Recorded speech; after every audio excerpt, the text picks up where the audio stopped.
ሰላም ሰላም ውድ ቤተሰቦቼ እንዴት ናችሁ? አሁንም በድጋሜ ሰላም እላችኋለሁ። እንግዲህ ባለፈው ቤት እያስተካከልኩኝ ያው ቪዲዮ ምናምን ሰርቼ ነበር። አሁን እንግዲህ በትንሹ በሚገርም ሁኔታ እንግዲህ እነኚህ በጎች ይታያቸዋል። እንግዲህ ያው በእንደዚህ መልክ ጀምረናል። መጽሐፍ ቅዱስ እንደሚል በትንሹ የታመነ በብዙ ይሾማል ይላልና እንግዲህ በትንሹ አምኜ ጀመርኩኝ። እግዚአብሔር ይረዳኛል፣ እግዚአብሔር ያግዘኛል። እንግዲህ በሁለት በጎች ተነስቼ እንግዲህ የት እንደምደርስ እሱ ራሱ ያስጀመረኝ ያውቃልና እና በእንደዚህ መልክ ጀመርኩኝ። ያው ግቢ ውስጥ ነኝ አሁን ያለሁት። የነሱ ቤት ነው። መጀመሪያ ለዶሮ ነው ያስተካከልኩት። ሀሳብ ቀይሬ አሁን ወደ በግ ገብቻለሁ። መጀመሪያ ቤቱ የተሰራው ለዶሮ ነው። ለዶሮ ነበር ቤቱ የተሰራው። ግን በጎች ገዝቼ አሁን በእነሱ ስራ ጀመርኩኝ። አሁን በሚገርም ሁኔታ እንግዲህ ፀሐይ ላሙቃቸው ብዬ አሁን ውጭ አውጥቻለሁ። አሁን እየበሉ እየተዝናኑ ናቸው። እኔም እንግዲህ ያው በእንደዚህ መልክ ጀምሬ እንግዲህ ያው ትንሽ ቦታ እንደሚጠብቀኝ ተስፋ አደርጋለሁ። ጌታ ደግሞ ይረዳኛል፣ ያግዘኛል እና እንደዚህ ጎመን ውስጥ ሊገቡ ነውና እዚህ ጋር ጎመን አለ። እዚህ ጎመን አለና ሊገቡ ነው እንግዲህ እንዴ አጀማመሩ እንግዲህ ወይኔ የአጀማመር ስለሆነ ያው ምንም ማድረግ አይቻልም። ያው መኖ ምናምን አላቸው፣ የራሳቸው መኖ አላቸው። ያው እንግዲህ ላሳቸው እንግዲህ ቤት ላስገባና ለበጎች የተዘጋጀ ያው ቤት ውስጥ ገቡ። አሁን በሁለት በጎች ጀምረናል። እንግዲህ ያው ከትንሽ በኋላ አሁን 200 እንደሚገባ ተስፋ አለኝ። ጌታ ይረዳኛል በሚገርም ሁኔታ። አሁን ገና ዛሬ ነው፣ ትላንት ማታ ነው ያስገባሁት። ያው እንትን አይደለም ገና መኖ ምናምን አልተዘጋጀም። ያው ማታ የተወሰነ ነገር ገዛዝቼ ሰጥቼ ነበረ።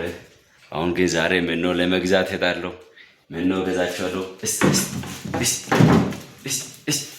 ኧረ ይሮጣል ደግሞ ወዴት እንደሚሮጥ በደንብ ማታ አልበሉም። ማታ በደንብ ስላልበሉ ይሮጣሉ፣ ታውቃለህ።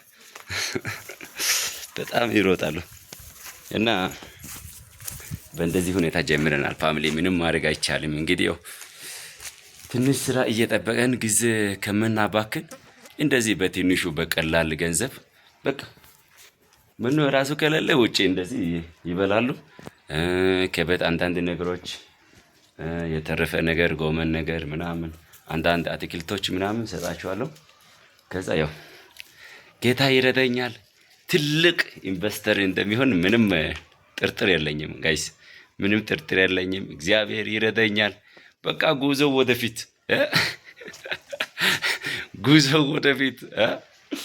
በዚህ የተማርኩት ሌላ የሚሰራው ሌላ። በቃ አሁን በዚህ ነው እኔ ደስተኛ የሚሆነው ማለት በጣም ደስተኛ ነኝ። አሁን በዚህ በቃ የተማርኩት ስራ 3 አመት ቤት ቁጭ አደረገኝ። አሁን መንቀሳቀስ ጀመርኩኛ። አሁን ቤት ቁጭ ብዬ ተኝቼ ነው የሚውለው። አሁን ግን ከነሱ ጋር እስ እያልኩ በእንደዚህ መልክ አሁን ጉዞ ጀምሬያለሁ። ፋሚሊ እንግዲህ አበረታቱልኝ፣ ኮሜንት ላይ አበረታቱልኝ፣ እስቲ አበረታቱልኝ። በጣም ያው በርታ ያላችሁ ትልቅ ቦታ እንደሚጠብቀኝ ተስፋ ስጡኝ። እንግዲህ በእንደዚህ በሁለት በጎች ጀመርኩኝ። ያው ጌታ ይረዳኛል። እንግዲህ ያው እንቀጥላለን። ጉዞ በእንደዚህ መልክ ቀጥላለሁ።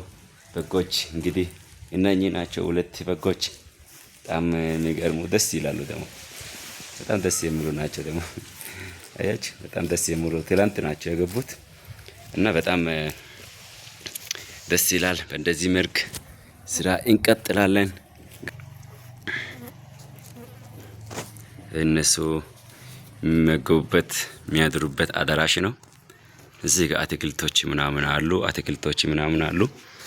ያው ገና አንዳንድ ነገሮች ያው ዝግጅቱ አላለቀም ጋይስ፣ ዝግጅቱ አላለቀም። ያው ትንሽ አሁን ዛሬ ሄጄ መኖ ገዛለሁ። ዛሬ መኖ ገዝቼ ከዛ አመጣለሁ። በጣም ያው በሚገርም ሁኔታ ጉዞ ቀጥለናል። ጉዞ ወደፊት። እንግዲህ እንደዚህ በግ እርባታ ላይ የተሰማራችሁ እናንተ ደግሞ ያው ሀሳብ በመስጠት ኮሜንት በመጻፍ ገና ለማች ስለሆንኩኝ ያው አንዳንድ ነገሮች አዲስ የሚሆኑ ነገሮች አሉና ምናልባት በዚህ ዙሪያ በእርባታ ዙሪያ በበግ እርባታ ዙሪያ እየሰራችሁ ያላችሁት አንዳንድ ነገር ያው ኢንፎርሜሽን በኮሜንት ላይ አስቀምጡልኝ፣ አበረታቱልኝ። ምን እንደሚያስፈልግ በቃ አንዳንድ ሀሳብ ስጡኝ። እሺ ጋይስ ሀሳብ ስጡኝ። ይመቻችሁ ጋይስ።